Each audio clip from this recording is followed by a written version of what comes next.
What's up, everybody? Welcome back to another episode of the Arnies. We are three people destined to be friends for lifetime after lifetime. I'm your host today, Matt Johnson, and Tom Hanks played me with a bad Cockney accent in a previous life. I'm Austin Terry, and I just want to speak my true. And I'm Keith Baker, but today, I'm Keith David. On today's show, we are starting a new format, I guess you could say, and it's called Our Favorite Movies. We're not going to put a time frame on this. You guys just let us know out there if you like it, and we definitely have plans to do more of this in the future. Each time we do one of these episodes, though, one of us will pick one of our favorites, have the others watch it, in this case for the first time, structure the episode however the host wants, and break everything down. Since I am hosting this first episode, the film we are discussing is one of my favorites, and it is Cloud Atlas. But before we get into that, Austin, we just finished up our latest TV series watch-along and review series with WandaVision. How was that? Yeah, man, WandaVision was fun. This week, of course, was the finale. This was the cap-off to our first series in the MCU Phase 4. I think we all had a ton of fun with this series. There's some great moments in the finale as well, so be sure to check that out to hear us break down kind of what we enjoyed and what we thought could have been done better in the finale of WandaVision. Definitely. But even though WandaVision is done, don't fret, my friends. We will return to this format in less than 2 weeks when The Falcon and the Winter Soldier starts, so be sure to check those out every Sunday. Besides that, our next main episode this coming Tuesday will be the return of our retrospective and review series on Phase 1 of the MCU with The Incredible Hulk. Keith, when was the last time you saw this movie, and what are you looking for on a rewatch? It's been a long time since I've seen The Incredible Hulk. I think it's probably whenever it first came out, and I think I've only seen this movie maybe once. I'm excited to see Ed Norton back in the MCU, see what that's like, and kind of just like compare him and Mark Ruffalo, since I don't really remember Ed Norton's performance all that much. I don't even remember what the plot was in The Incredible Hulk, so I'm just going to go into it blind and just have a fun rewatch. And how will it connect? I guess we'll see. So be sure to keep an eye out for that when it drops, and in the meantime, you have all this other content we mentioned out now wherever you get your podcasts, so go give it a listen and let us know what you're liking and what you're not. But now, it is time to get into our episode today. Like we mentioned at the top, we are covering the 2012 sci-fi epic Cloud Atlas. This is one of my favorite movies, and one of the few where I can appreciate the long running time, and it just flies by for me. I've seen it probably 5 or 6 times at this point, and I can genuinely say it gets better each time. Today will be interesting, though, since I have that perspective, and Austin and Keith, though, don't, because this is the first time they've ever seen this. So I'm curious how this conversation will go, where I'm a bit more versed in the movie, and they're kind of just coming off of seeing it. So I guess we'll see what happens. Before we go on, though, I would definitely recommend everyone out there check it out, because you'll undoubtedly get something from it, whether you like it or not. And if you're on the fence and don't want it spoiled, this is probably your last chance to hop off and come back after you've seen it. So without further ado, we know my basic feelings on this movie. Austin and Keith, I'm excited to get into this. I'm going to open it up to you now. Give me your initial thoughts on Cloud Atlas. Yeah, this was an interesting watch for me. The only thing I knew about Cloud Atlas going into it was that it's really long. Tom Hanks plays a bald guy at one point, and Matt really likes the movie. So those were the 3 things I had going into this film. I didn't quite know how I felt after watching it. I knew I really liked it. This is like 6 different stories. I think there are certainly some of these stories that are way more interesting than some of the other stories. And then there was a couple stories that I wish they had kind of been able to give more time to, although that's hard to do because the movie itself is already 3 hours long. So I did really enjoy it. I don't think it's like my new favorite movie or anything like that, but I certainly liked it more than I expected to, just given the runtime and all that. Yeah, I enjoyed it. I watched it this morning, right when I woke up, and I looked at the time clock on it. I was like, oh my God, 2 hours and 50 minutes. All right, let's go in for the ride. But yeah, I enjoyed it. Lots of cool sci-fi stuff in here, which I really liked. It did remind me a lot of Black Mirror. That's like the show that kind of comes to my mind whenever I think of this movie. Yeah. I think it did resemble a lot of those sci-fi elements of that show. I think the runtime did not sway me away from it. I mean, I did check the clock every now and then just because I was curious, because I just felt like there was so much covered, and then I would get to the point where I was like, oh man, I must be 2 hours in, and I was only an hour in. I'm like, holy shit, like what else are they going to cover in this movie? But no, I enjoyed all the stories. There were some things I'm confused about, but I think we'll get into that in a little later. But yeah, I enjoyed it overall. I guess with this movie, this might be the natural place to go. Austin kind of set me up for it, but I'd be curious to hear just off the top. Try and keep it to 1. I mean, there's only 6, but what was your favorite story and what was your least favorite story? I really enjoyed kind of the post-apocalyptic one with Tom Hanks and Halle Berry kind of interacting a lot. I think my least favorite I don't know, because they're all so different, so it's hard to say. I think the least interesting one, That's for a good way to put sure. it. Yeah. It's still really good and has some really funny moments, but I think it is the one with him stuck in the retirement home. I just think in the scheme of all these other stories, it's the least interesting one. I think I'm going to second Austin. I really liked the Sluices Crossing, the Tom Hanks and Halle Berry in the 23-21 story.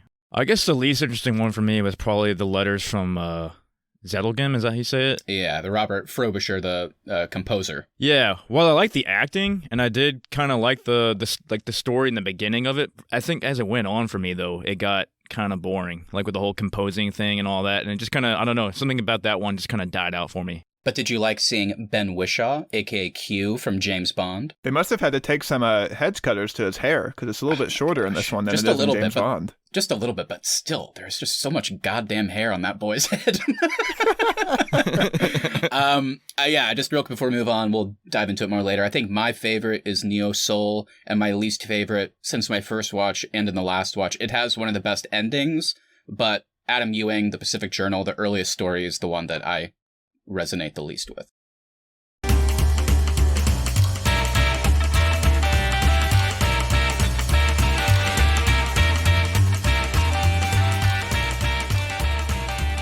Let's talk about the cast and crew. I'll run through it quick. So it was written and directed by Lana and Lily Wachowski, who are most famous for the Matrix films, so that's probably where you know them from. And it was also directed by Tom Tykwer.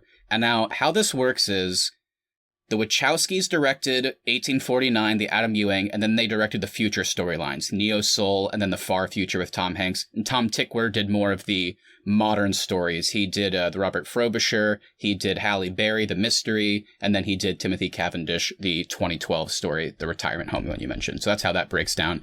Based on the book Cloud Atlas by David Mitchell. And we don't talk about music too much, but we have to call it out here. And it's also cool because the movie score was composed by Tom Tykwer, the director, and then his partners Reinhold Hale and Johnny Klimek. But huge shout out to Gene Pritzker for orchestrating the entirety of the Cloud Atlas Symphony that we hear throughout. As for the cast, I kind of broke it down with the main players, the six that play like a main character at some point, like a narrator, if you will, and then the supporting. So we have Tom Hanks as Zachary, minus that A, Halle Berry as Louisa Ray, Duna Bay as Son Mi 451, Jim Broadbent as Timothy Cavendish, Ben Whishaw as Robert Frobisher, aka Hairboy, Jim Sturgis as Adam Ewing, and I just wanted to see if you guys could get this. So between these six actors, what is your guess for how many characters they played? Like, between the six of them, how many roles did they play altogether? Tom Hanks plays the most with 6, right? He has a part in every single story, doesn't he? True. Yeah, I'm guessing it's probably close to like 20-something characters, right? Altogether? Oh, you mean total? Yeah. I wanted to see what you guys thought. I would say above 20, too. I think Keith is in the right ballpark there. He is. It is 25. But funnily enough, Austin, I guess Tom Hanks has a lot of like bigger roles, but Halle Berry, Jim Broadbent, and Jim Sturgis, I believe, are all in all 6 of the storylines. So they kind of feature in varying degrees. As for supporting, we have James Darcy as Rufus Sixsmith, Zhao Shun as Yuna 939, Keith David, which is our host today, as Joe Napier, David Gayassi as Atua, Hugo Weaving is in all 6 storylines as all the villains. You have Susan Sarandon in there as the Abbess, and Hugh Grant, who I just love so much, plays a wide range of villainous characters as well. Between these 7, these actors played 30 different roles.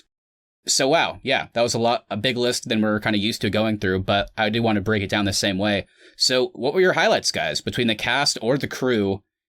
Let me know what you liked, what you didn't, and if you are going to call out an actor, I'd like to know which of their characters you liked the most. So I want to talk really quick about the Cloud Atlas Symphony, because I remembered from our underrated movies, Matt, you really brought up how much you love the theme, and of course one of the main arcs in the story is that very theme being composed. Mm-hmm. I guess I expected it to play more of a larger role. I didn't notice the theme until I went and listened to it on Spotify, because I'd heard that it was a really good theme, and I didn't notice it during the movie. So I almost expected like the theme was going to play a larger role in the story. And then ultimately, other than the story where they're composing the theme, I didn't notice it in any of the other 5 remaining stories. Yeah, that's a good point. Again, something for the rewatch. They do mention it, but it's really hard to know unless you're paying attention. But for example, there's a scene where Vivian Ayres, the composer that Ben Wishaw's character is working for, he comes in talking about a dream he had. And it's basically, he has like, I need you to record this music. I had a dream about this weird, like, underground restaurant, and all these peoples had the same face, and I kept hearing this theme. And they're obviously referencing Neo Soul, because the main characters have dreams where they experience the past lives as we see. And then if you watch the Neo Soul stuff in the restaurant, it does play the theme, but it's more like, obviously not like beautiful piano. It's more kind of like what you would expect from that environment. So it does play throughout, but each storyline, it sounds a bit different. Yeah, I think it is. That's a good point, though, because I certainly didn't notice it the first time, because it's kind of hard to know that until you hear it in the composing storyline. So, man, there's so many good people in this movie. It's kind of hard to pick one.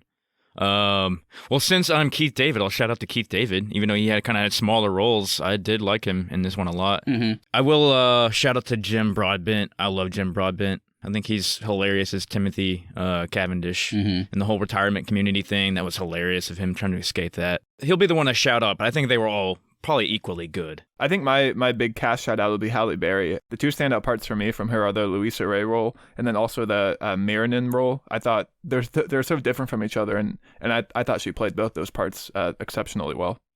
Yeah, you guys kind of stole it from me. I love both of those. And Keith, to that point, it's what range? I mean, he's so bumbling and goofy as Timothy Cavendish, and then like just watching him, for example, as Vivian Ayres or the captain of the ship in the early storyline, it's like, ugh, this guy's disgusting. And there's menace to it too. And then like literally he's just like slapstick bumbly in the present storyline. So shout out to him. I think the best singular performance in the movie for me is Ben Whishaw as Robert Frobisher.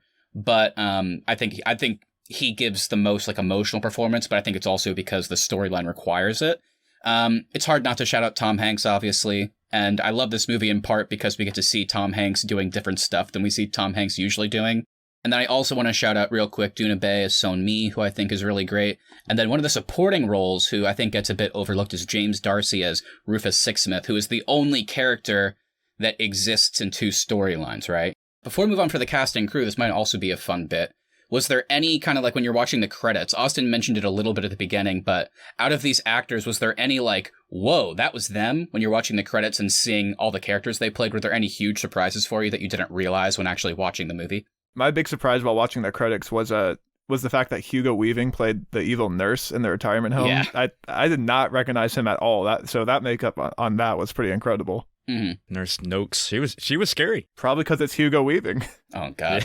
Yeah. Hugo Weaving is known for playing great villains, and he literally plays 6 different ones in this movie. He's only villains. I love it. What about you, Keith? Any like major standout surprises?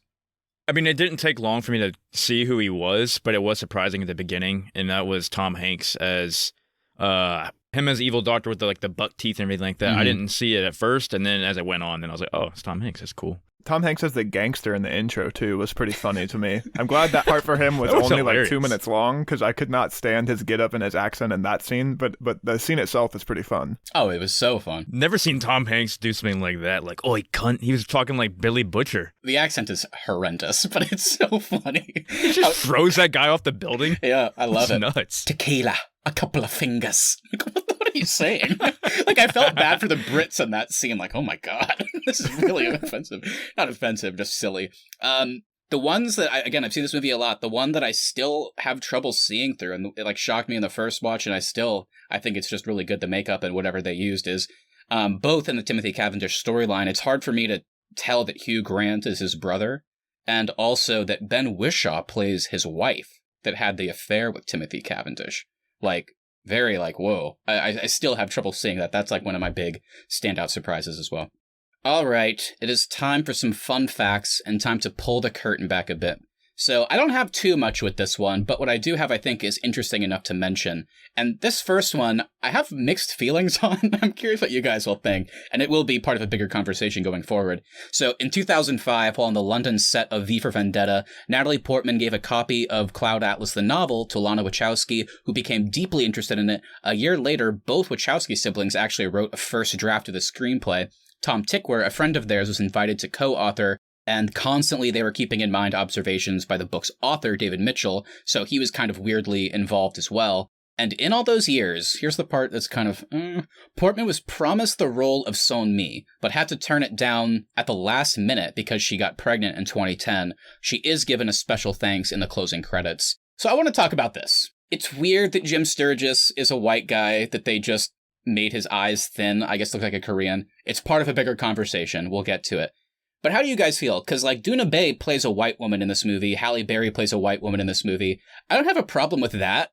I feel like it would have been weird if Natalie Portman was given the main character role as a Korean. You know what I'm saying? Does that make sense? Yeah, it's kind of like when Scarlett Johansson played the Ghost in the Shell role. Like, that should not have gone to her, especially because that's a main character, and that movie takes place, I think, in Japan. Explain it to me again. So Jim Sturgis played the Asian guy, the white Asian guy. Yeah, I guess what I'm saying is I don't have a problem when it's the supporting performances in the story. I think it just would have been weird if Natalie Portman, because Seon-mi is the lead character of that story. I feel like that's where it would have been weird. It's weird to write a Korean character as the main character and then promise it to Natalie Portman.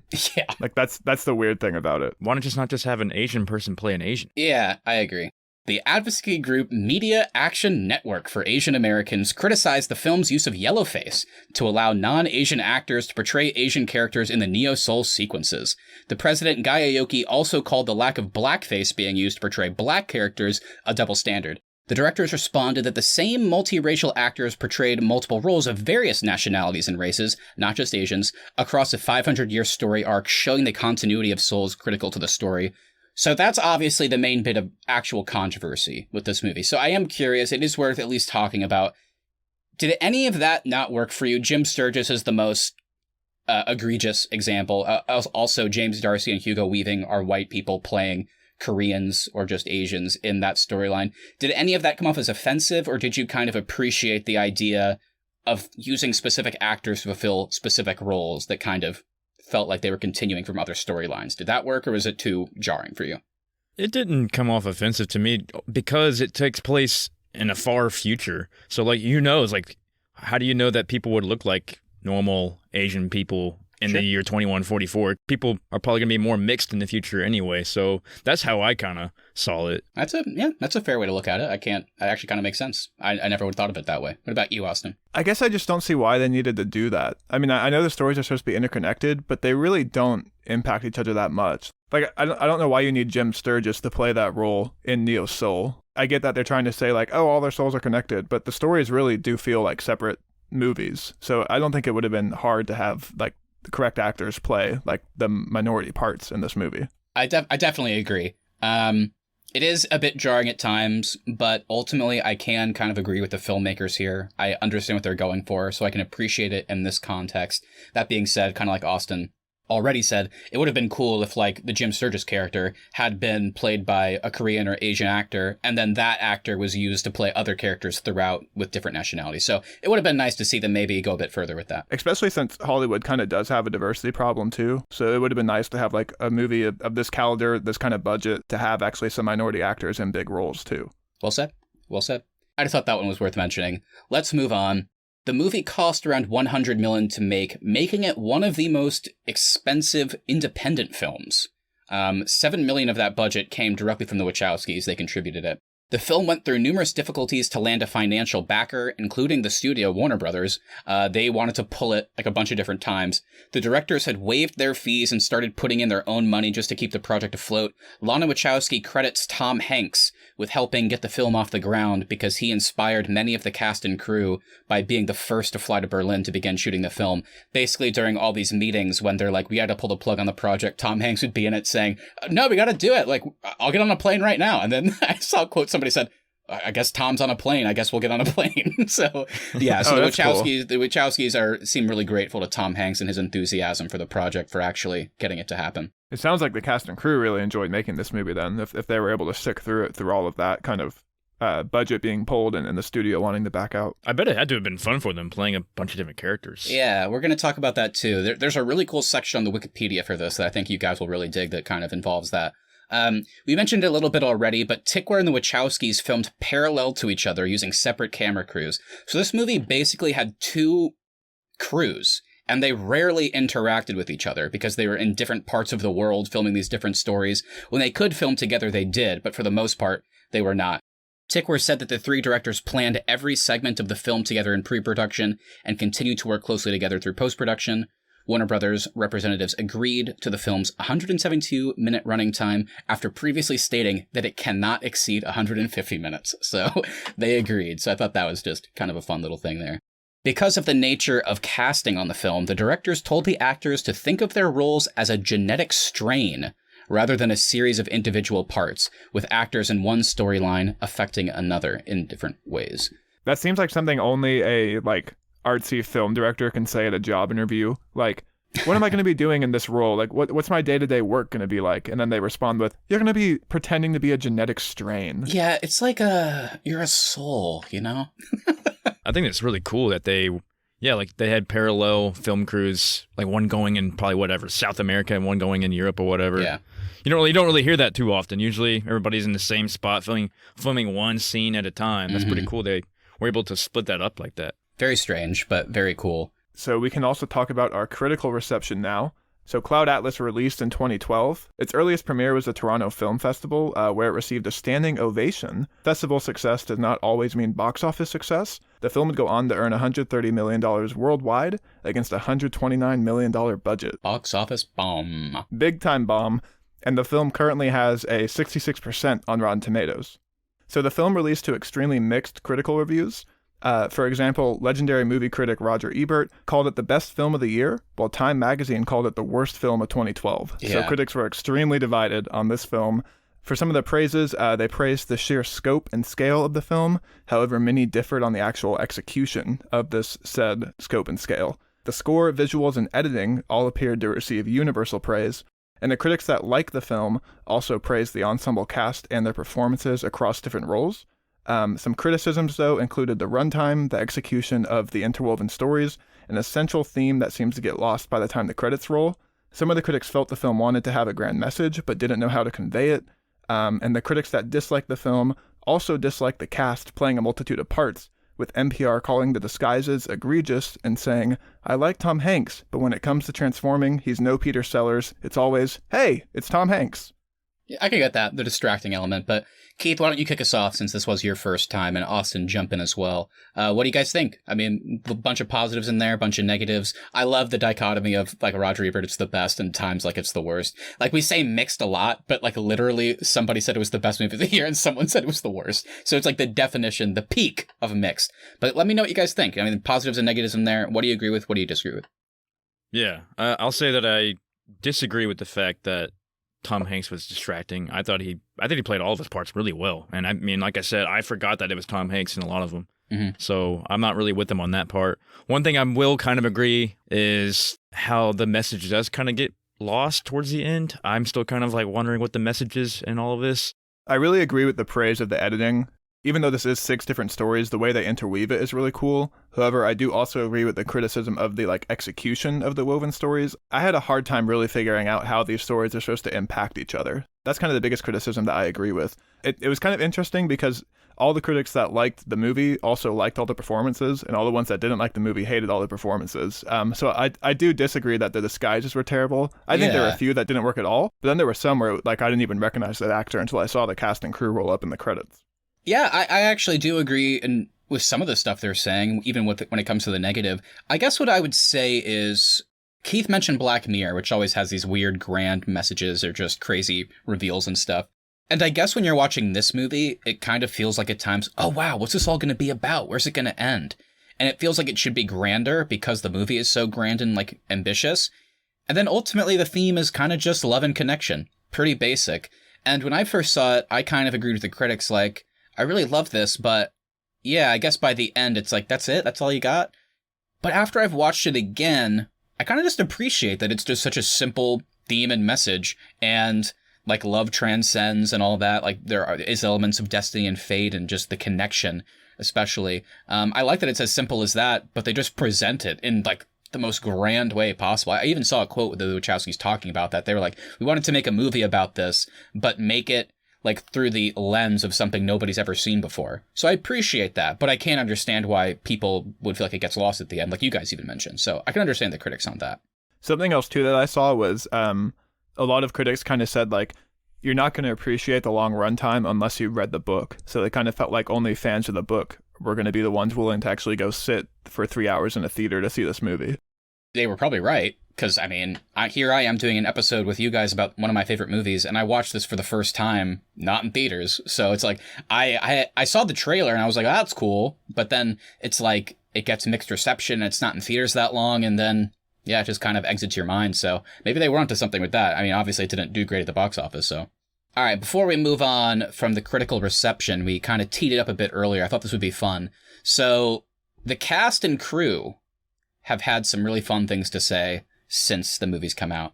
So Tom Hanks has come to heavily praise Cloud Atlas in the years that followed its release. In 2013, he stated, "I've seen it 3 times now and discovered, I swear to God, different profound things with each viewing." In a 2017 interview, he called it a movie that altered my entire consciousness, stating, "It's the only movie I've ever been in that I've watched more than twice." Tom Hanks notoriously, when asked, like, "Hey, do you like your movies, Tom Hanks?" And he's like, "I don't watch my movies." But Cloud Atlas is one that he has said that he puts on to enjoy and get something out of it each time. So I just thought that was kind of cool. You probably have to with this one, just because if you were a member of this cast and crew, you probably worked on some stuff, but then didn't see how some of the other stories that you heard about played out. So I'm sure for like the scenes he wasn't in, he probably wanted to see like, what were they doing there? And he's so rarely part of an ensemble. Like, he's no more a main character than the other 5 people that play narrators in the other stories. So it's probably kind of an interesting aspect for him as well. Also, Halle Berry stated in an interview, "It would be impossible to explain what I really feel or think about the film. It exists on so many different levels for me. I love the totality of the characters." She talked about playing characters belonging to other ethnicities and playing a male. "It's just so poignant for an actor and someone like me to be able to shed my skin for once. You know, to do something that I would have never been able to do. If it were not for this kind of project, I still wouldn't have done that." So obviously kind of relating to all the different characters. Hugh Grant, who the most sarcastic, like, dry humor guy in the world, he even had some sweet things to say. He stated in October 2014, "I thought Cloud Atlas was amazing. The Wachowskis are the bravest filmmakers in the world, and I think it's an amazing film. I'm so glad I got to be a part of it." Hugh Grant, famously, he had taken 5 years off of acting, and this was his big comeback. This was the first movie he had done in years, and it was Cloud Atlas. And he, like we said, he was cast at the last minute, and he's in all 6 storylines. Of course, in a very Hugh Grant fashion, he did go on to say, "Unfortunately, though, I feel like any movie I'm in that is not a light romantic comedy, it does not do well at the box office." And this was no different. So That's funny. But he did champion the movie, which was cool. And here's my last little bit here that I do want to talk. I think you guys will get something out of this as well. In October 2013, David Mitchell, the author of Cloud Atlas, called the film magnificent. In the lead-up, he was very open about the fact that he didn't really know how somebody could adapt this into a movie. But after seeing it, said it was magnificent. Having been very impressed by the screenplay, he was very satisfied by the casting. He especially called out Tom Hanks, Halle Berry, and Jim Broadbent, and stated he could not even remember how he was originally portraying the characters in his mind before the movie. He says now when he thinks about his original characters, he can only see those actors. Oh, wow. He also supported the changes from the novel. He was very impressed by how the Wachowskis and Tickwer successfully disassembled the structure of the book for the needs of the movie. Because the novel is like, it's not interwoven, right? It's Yes. linear. The novel is Russian doll structure. So the way it works is there are 6 chapters, and it starts with Adam Ewing, and it goes up to the far future. And then there are 5 chapters. So the far future is the middle of the book. And then it goes in reverse order, doing another chapter, ending again with the Adam Ewing story. So guys, whenever I was putting this together, I was like, how in God's name am I going to get this plot summary down to a reasonable length? Because we always do plot summaries for our TV recaps, for our kind of retrospective and review series, just to make it fun. And I was like, I cannot do it for a way that will make sense. But you know who can do it? My best friends, Austin and Keith. So here's what we're going to do. I'm going to list off each of the 6 storylines, and you guys will take turns, and I will give you each no more than 3 sentences. You need to give me a recap of what happened in that story. Are you ready? Ready. I'm going to win. Not a competition, but I like the enthusiasm. You're like Tom Hanks trying to get Cloud Atlas made. All right. So the first storyline, of course, is the Pacific Journal of Adam Ewing, which takes place in 1849. Keith, give me the recap.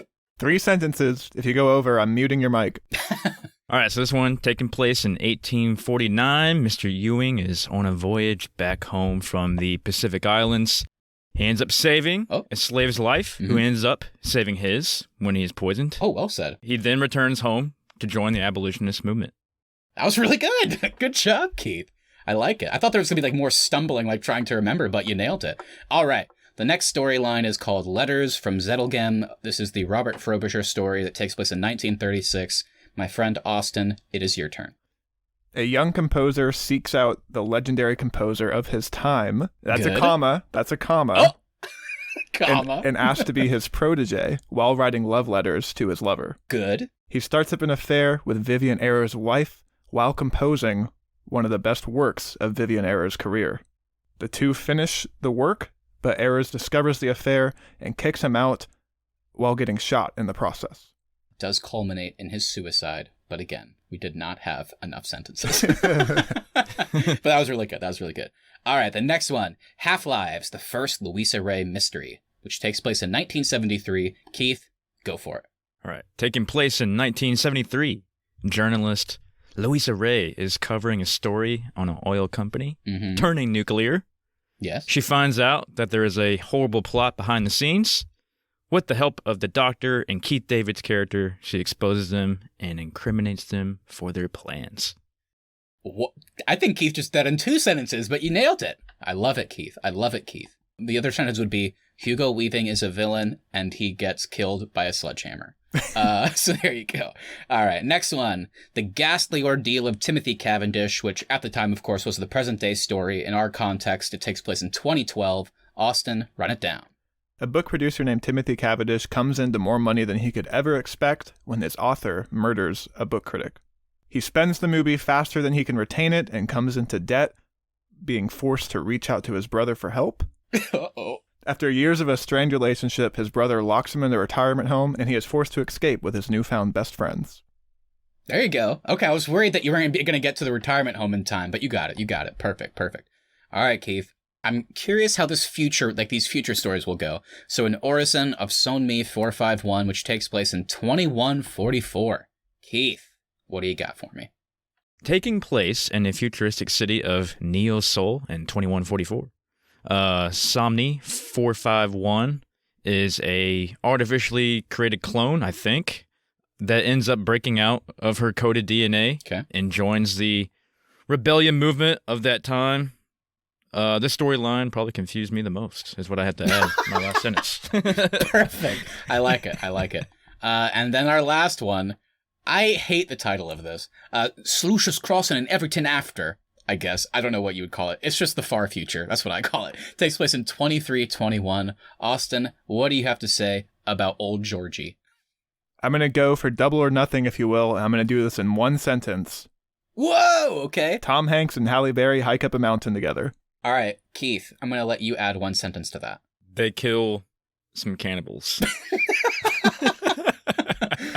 I love it.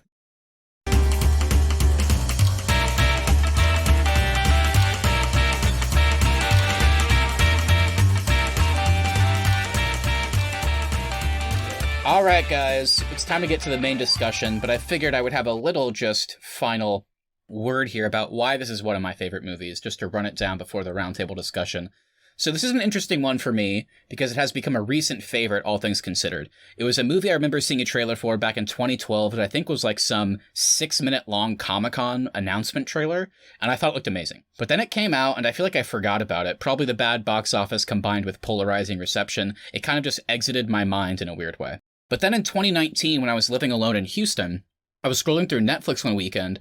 I was in the mood for a thinker, I guess, and just wanted something that I could really spend time and sink into without having to find a whole brand new TV show to start and commit that much time. And I was just blown away. Part of me thought, there's no way I could have liked it that much, but then like I mentioned, I've seen it 5 times in the last 2 years since first seeing it, and it's just a movie that feels like a magical experience to me. I remember teachers in school saying the word unique is overused because it should only be used when talking about something that is in its own, like by itself in terms of quality. Nothing should ever match up to it. I feel like that applies here. I've never seen a movie like this, and I doubt I will again. I love how it is conveying simple messages like love and connection, but it is presented in one of the coolest ways with these 6 seemingly unrelated storylines that span 500 years. We get an adventure story with Adam Ewing, a romantic drama with Robert Frobisher, a comedy with Timothy Cavendish, a mystery thriller with Louisa Ray, a sci-fi action joint with Son Mi, and a post-apocalyptic story with Zachary. Each of them are interesting and stand on their own for me, and, like, if you break them all apart, I find the story satisfying. But the little and big ways they connect make them all the more fascinating to me. The Cloud Atlas Sextet is one of my favorite pieces of music, along with the Atlas March in particular, the one that plays over the credits. They're always in my head, which in turn just like leaves the movie in general in my head, I guess. And I'm glad it's there because this is one of the few films that I still kind of just think about constantly, at least to this degree. So that's why I wanted to select it for this first episode. And it's time to get into our roundtable discussion. Before we get there, do you have any comments on what I said? It sounds like your response to the movie is exactly what the Wachowskis were hoping for when they made this movie. I guess so. So I'm glad that it found its way to me so I could appreciate it. So now it is time for the roundtable discussion. For those listening out there, if you're familiar with our show, this is how we usually handle the bulk of the conversation. I thought we would mix up a little bit for this segment. So Austin and Keith actually are the only ones that submitted points. Again, this is the first time they're seeing it, and I'm basically just going to try and respond, whether I'm agreeing or disagreeing, doesn't really matter. It's not a debate. I just wanted them to put all the points in, and I'll kind of play off of that, because I feel like I've done a decent job of saying why I like the movie, so I want to know why they did or didn't. So this will be led by them. So Austin and Keith, do you want to kick us off with our roundtable discussion? Okay, so let's get into kind of where I think a bulk of the criticism comes from for this movie, and let's talk about the decision to have the main actors portray multiple parts. I think personally every actor nailed their parts, but for me in the beginning, it seemed like everyone was going to be like related or descendants of one another. When in reality, it kind of is just 6 anthologies. These stories really don't impact one another, and I don't think any of the characters are really related. Because of all this, I was kind of taken out of the first third of the film while trying to track who was supposed to be tied together across the multiple time frames, when in reality, it really didn't matter. So, do you think this dynamic is too confusing, or does it add to the film for you? Well, I'll say this, what I was thinking at the beginning of this movie, then you start to figure out what's going on, but when I first saw all these actors playing multiple roles, I was thinking it was going to be like these people are able to travel in time or something like that. That's the vibe they give off at the beginning, especially with the birthmarks, too. Which I'm still confused about that. You'll have to explain that to me later on, too. It doesn't always work, right? It's not 100% perfect in the delivery. I think, to Austin's point, I think totally reasonably, he thought that these characters would be related, and they're not. Again, we already mentioned the only character that is the same is James Darcy plays Rufus Sixsmith in 2 storylines. He plays the same character. That's the only, natural progression that makes sense on a basic level. Now, why are they using the same actors? I think there's a simple way to look at it, and then a bit more of a deep understanding. I think the simple way is just they personify kind of, again, it's simple, and it might not always work, it might not work for everybody, but it's just about love and connection. They use the same actors, to show how characters belong together and how they relate to other people. For example, Hugo Weaving is always an oppressor, and he's typically an oppressor to Duna Bay characters that she plays. Tom Hanks is a character that is always in conflict, but sometimes leans more evil, like he does in the first storyline.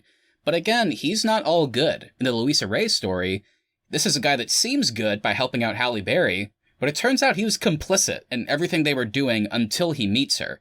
And he talks about how once he met her, he felt like he's known her his whole life, again with the whole passage of souls.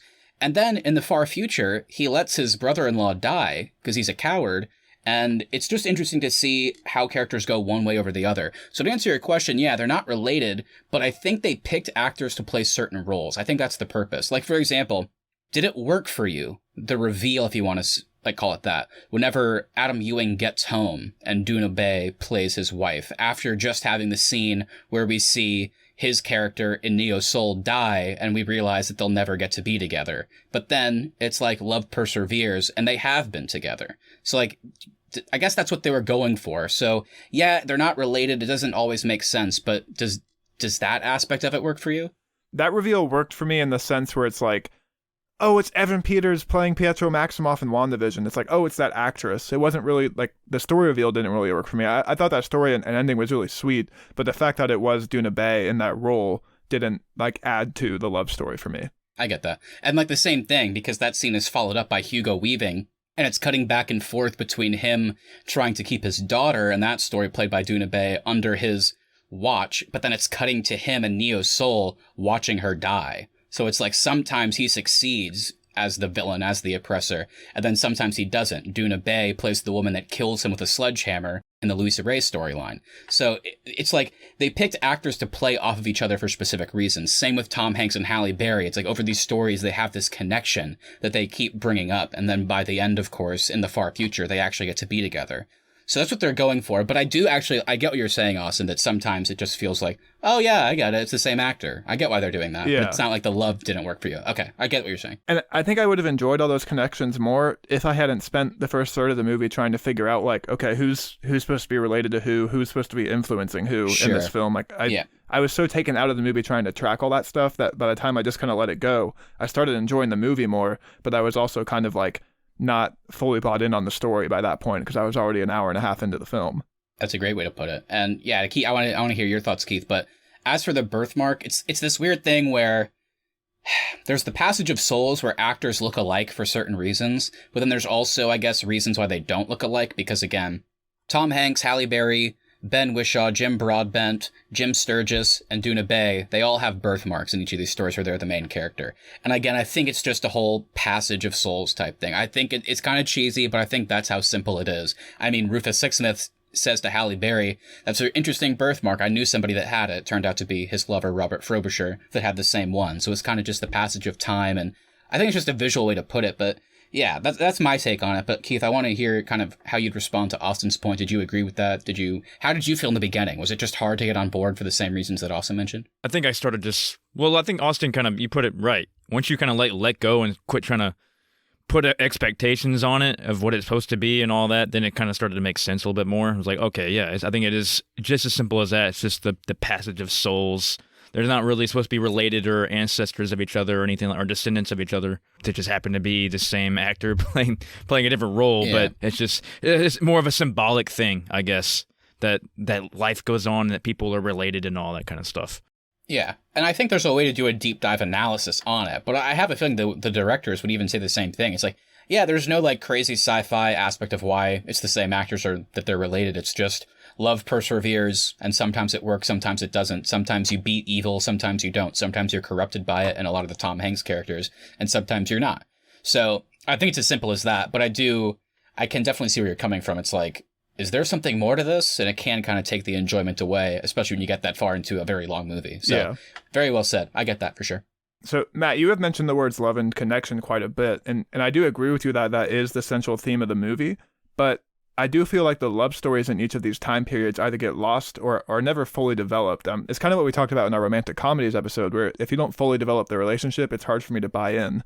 And funny enough, for a movie that's already 3 hours long, I almost feel like I needed more time with each of these relationships. So I'm just curious if you think a miniseries would have been a better format for this type of series to fully develop these relationships and give more time to each story. It's a great question. I think, I guess you could have just adapted his novel pretty linearly, the same way he wrote it, and that could have been interesting and fascinating. Could have been a 12-episode show, like 6 stories forward, 6 stories back.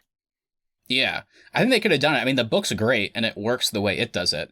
But I guess the thing that you have to look at it in the movie format and why that worked is because they can cut back so often. And even watching it again, even I get a bit lost at times. Like whenever Louisa Ray pops up, like wakes up in her car, I'm like, what happened? Oh yeah, that's right. Last time we saw her, she crashed and fell in the water. It's like, okay, like sometimes you forget because so much is happening.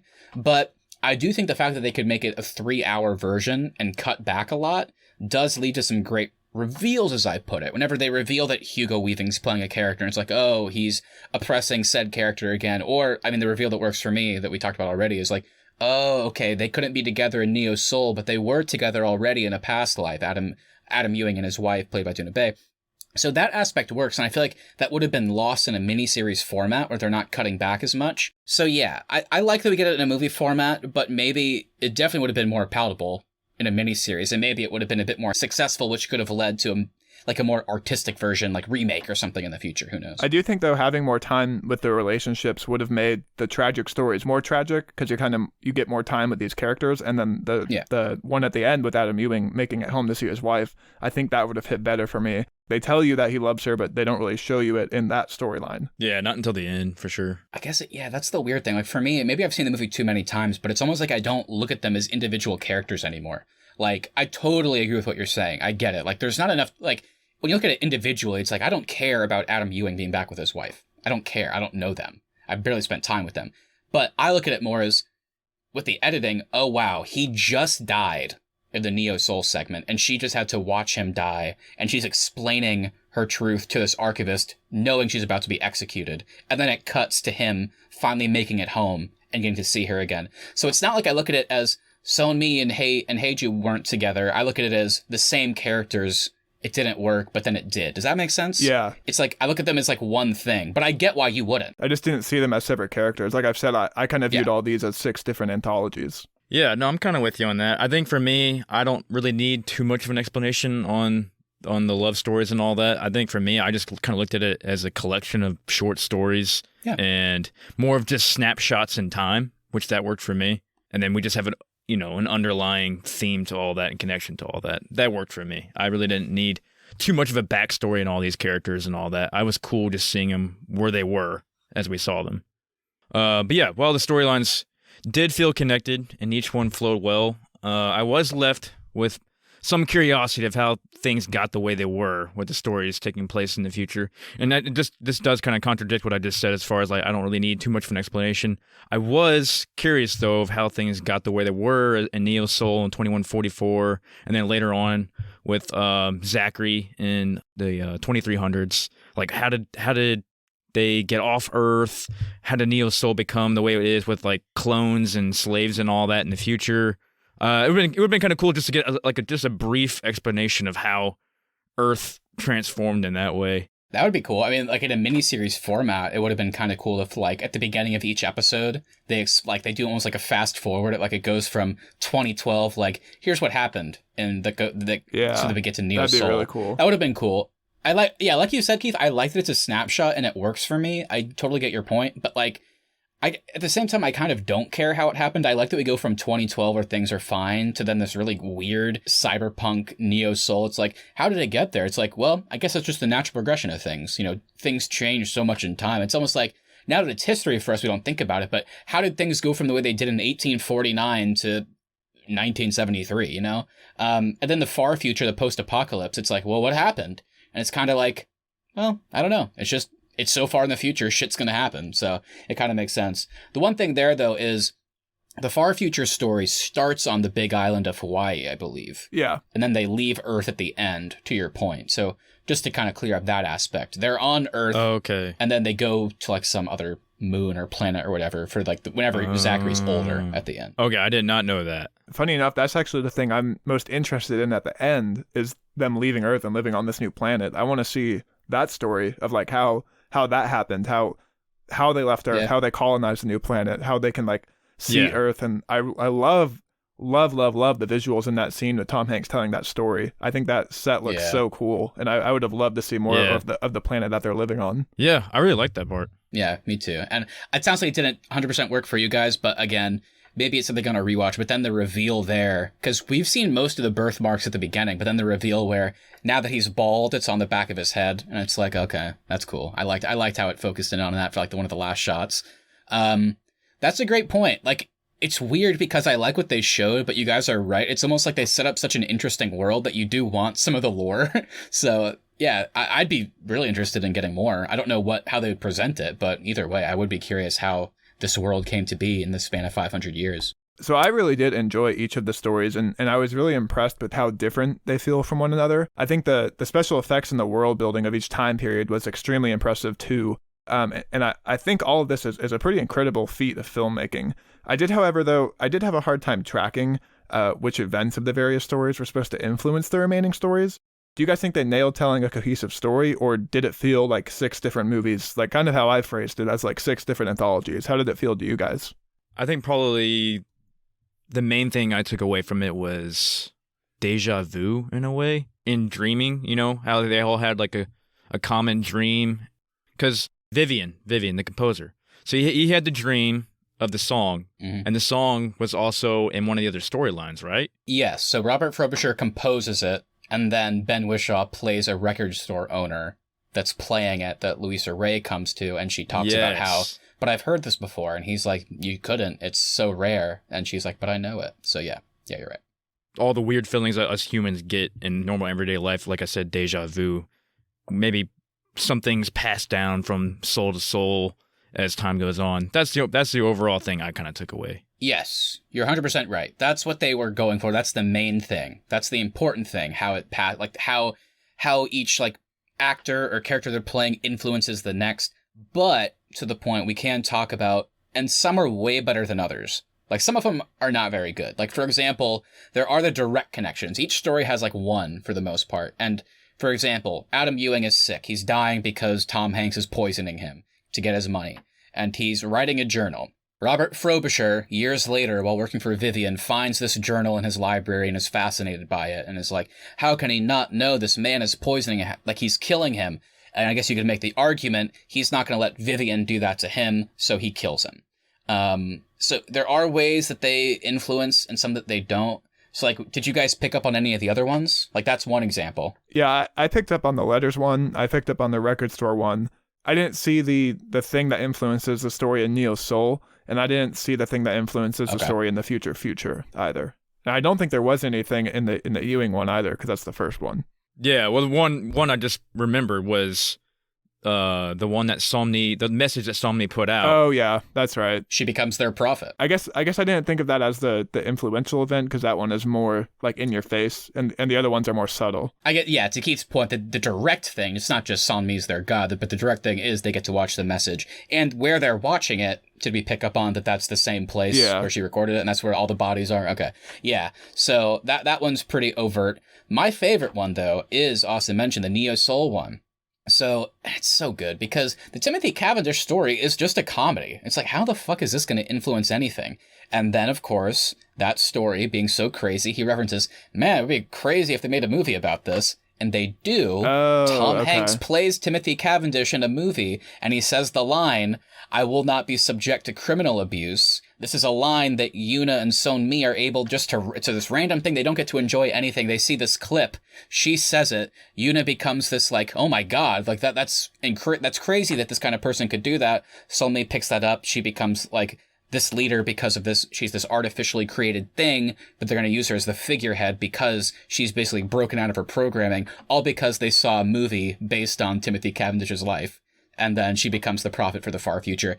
My point being, the connections get way more interesting in the second half. So yeah, while watching the movie, I ended up forgetting about some things that were highlighted more in the beginning, and I wasn't really sure if they wrapped it up at the end with an explanation or anything, but the birthmark shape that everybody had, and we kind of already touched on it. I was just assumed that it was a symbolic thing that all of their lives are connected. But was it ever really explained at all, or was that just something we had to it's up to us to decide what that is? I'm glad you brought this up, Keith, too, because this is kind of one of the bigger issues I had with the film, too, is like they introduced the birthmark thing and they don't fully explain it. Like in the beginning of the movie, they make it seem like the birthmark and then that score that he's composing are going to play like huge, like recurring themes into the plot.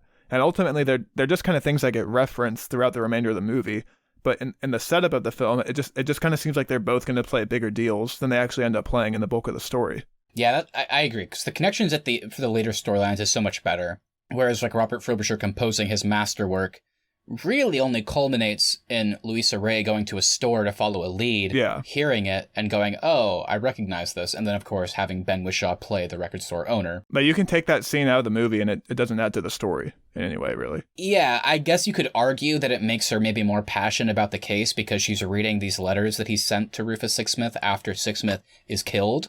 So it's like, oh, I feel more connected to this person. I've heard his masterwork. Like, I want to follow this through. But even that's me reaching a little bit. It's a cop-out, but it is just about the connection. That's why it was in there. But it didn't have to be, for sure. I think for me, the first act of this movie is where I have the most issues with. I really did enjoy, though, the second half as it goes on. Yeah. Which is weird, because usually we have issues with the third act of a film. We don't usually have issues with the first act on this show. Yeah, I love the ending. I think it's great. I love how everything comes together. Since it's just so long, I guess the first half, you're just trying to figure out what's even going on. Oh, yeah, a lot of introductions. Yeah, and then once you start figuring it out, then you can start to enjoy the second half, yeah. I do. My favorite part of the first act, honestly, is like the opening montage that kind of gives you a vibe of the movie. They show some scenes that happen later, and like I think it ends with Robert Frobisher about to kill himself, but then it just cuts to Cloud Atlas. I'm like, that was cool. That was cool. I love this, guys. I love the roundtable discussion. I think you guys brought all the points we needed to talk about, but just with the way we kind of talked about it, I feel like we kind of less focused on some of the individual moments. So I just, before we get out of here, I am curious, like, what was like your just favorite moment of the movie? Like an individual moment. It can be a big thing if you want. I just want to know like what your favorite scene was, I guess.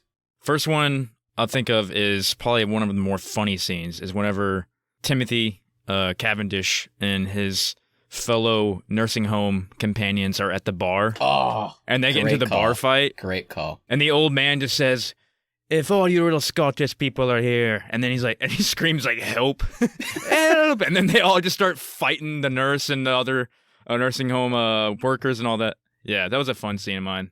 I think I have a coolest scene in mind, and that chase and shootout in Neil's Soul is pretty sweet, especially when he collapses the dam. The way that water rushes in is pretty sweet. That's a great call. I have so many. I think just to throw it out there, one of my favorite ones, I just love how they present the final scene with Robert Frobisher and Rufus Sixsmith, where he's like waiting up there, like knowing he's going to end it all later that day, and he's enjoying a last cigarette, and he's just so happy that, because he didn't know it was going to happen, but he's just so happy that like, wow, I actually got to see you again, but I can't interact with you because I know I won't go through with it if I do. And then that's when the Atlas March comes in, the score kicks in that he wrote, and it's like, I just think that scene kind of knocks it out of the park. How it shows them on each side of the tower, kind of, and he's kind of trying to sneak out. I just think they presented it so well. Yeah, I think the second one I have, for some reason it really stands out in my mind, is the climbing scene with Tom Hanks and Halle Berry. Yeah. Going up the mountain, and he's holding onto that rope. His hands are bleeding, and old Georgie's right in his ear trying to tell him to let go of the rope and all that, and he was able to just fight through that and able to get her up the mountain. Yeah, for some reason, that one, I thought the scene was cool. I think I'll also shout out, it's one I already said, but I do really enjoy the closing shot of Tom Hanks telling the story to his grandkids. Whenever Halle Berry's character is like, "Those old bones," I did enjoy that line. Yeah, he's going to warm his old bones. Yeah, it's really sweet. Yeah, that's that last scene itself. We talked about how good the third act is, but that last scene, I think, is just perfect way to close out. So I'm curious, since this is like our new like favorite movies, ongoing, recurring series, we've never done this before, but since we're talking about a favorite film of one of the three of us, should we give like a numbered rating on how we enjoyed our first watch of this film? Yes, that's actually a really fun idea. It's something we don't usually do. So, I mean, do you guys have a feeling? I know it's kind of still fresh on your minds and we've talked about it a lot, but do you even know where you would go with your rating so far? I think for me, I'd probably go with a 3.5 out of 5.